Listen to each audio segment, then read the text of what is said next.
Proverbs 21 verse 30.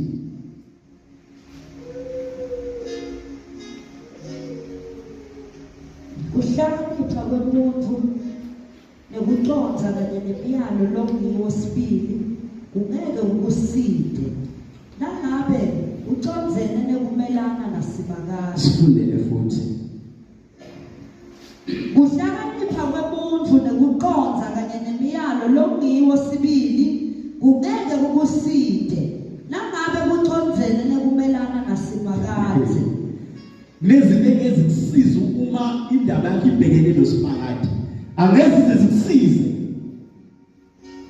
Inkinga ezihlaselayo uma kunoSimakade eduze kwethu ziphenduka sibusiso.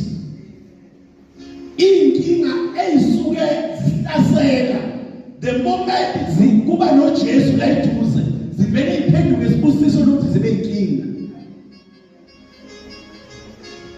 Noma ungazama amacebo uma ubhekene nelikaSimakade angeke ukusize ngalokho. Angeke uze usisize.